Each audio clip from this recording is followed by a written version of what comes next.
My journey with seeds, I'm going to tell you starting way back to give you context for what I do now. I grew up in Windham County here in Connecticut. I live in Philadelphia, Pennsylvania now. But I had a garden encouraged by both of my parents who are here with their partners now. I really only saved seeds, I think, from the marigolds because they just jump out at you. Right. I don't think I saved any seeds from anything else. But that's how I got started with growing things. Worked on many rural farms in Virginia and New York and Connecticut. But I was living in the San Francisco Bay Area with my first community garden because it was my first time living in a big city, and it was such a healing thing for me.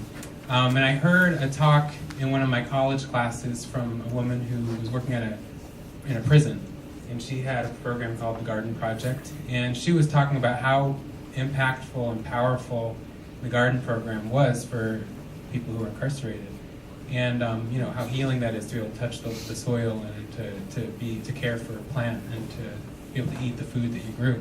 And I realized that something I knew my whole life, that growing things is healing and grounding, and of course that's true for everybody, and particularly for people who need it the most.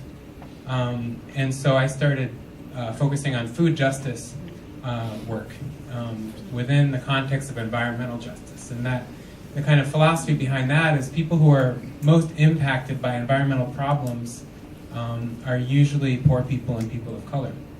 And so my work for the last 15 years has been in working in nonprofits that work with people who don't have access to very healthy food, and helping to lead training programs and farming programs that works to change that.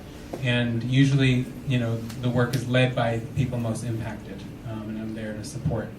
And so that's the context for my work with seeds. I spent 7 years at an organization in New York City called Just Food, running training and livestock programs. So I built probably 20 chicken coops around the 5 boroughs, trained a lot of elders and youth who grew food in their communities to then train other people.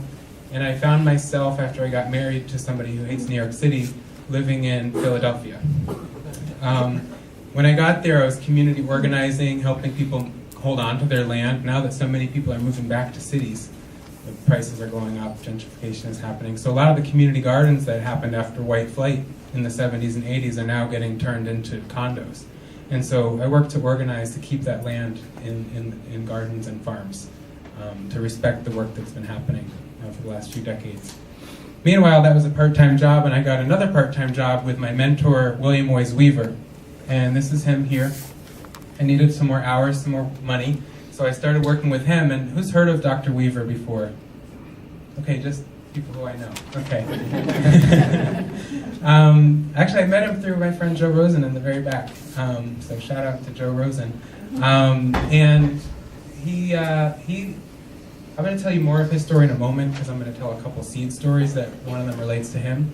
But he's been doing this for 40 years. He learned from his grandfather, who started in the 30s. And so I just found myself in this magical world of seeds, and totally fell in love and decided to switch gears and learn from my mentor, and then be able to take that back to the communities I've been working with in Philly and New York and beyond. So now for 4 years I worked with Dr. Weaver with his seed collection. It has 4,000 heirlooms in it. He's in just west of Philadelphia. And this is one of our plots of land up in Kutztown, Pennsylvania, the Pennsylvania German Cultural Heritage Center. And after 4 years working with him, I decided to start a seed company. So that's where I am now. This is me on a hot day, just fresh from the swimming hole, back in the field.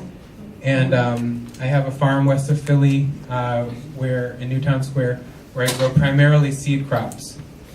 And I welcome visitors from all around to come and learn and volunteer and learn how to save their seeds. And so I produce a lot of seeds for my company, which is called True Love Seeds. True Love is a family name. I thought it was also just a beautiful name for a seed company. But like Lisa was saying, it's so important to honor our ancestry in this work. the seeds that we grow now have been developed over 10,000 years of human agriculture.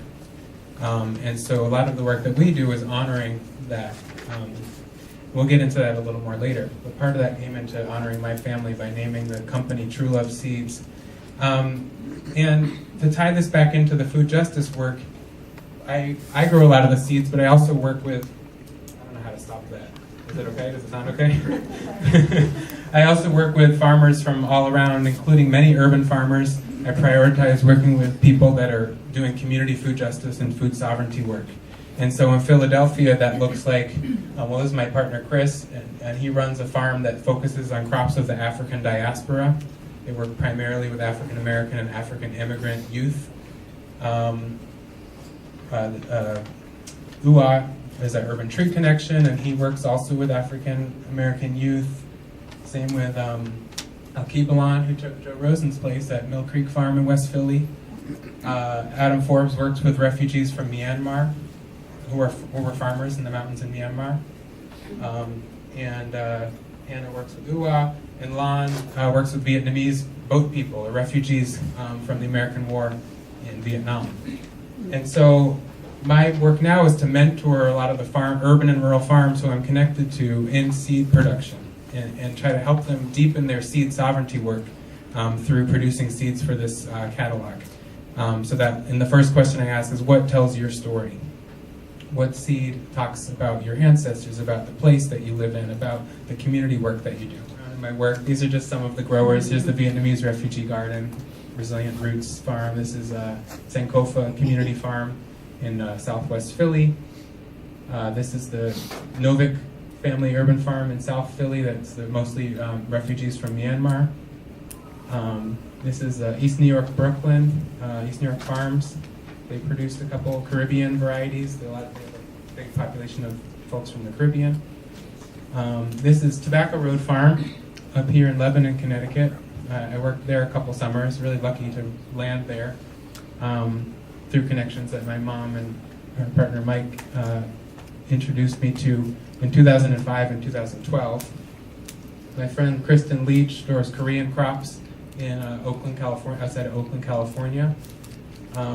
Friends of mine in Virginia, Neo-powered farm. They grow a lot of Syrian crops because my friend Mason's grandfather came over from Syria and brought a lot of his seeds with him. So those are just glimpses of some of the 17 farms that I work with on seed production.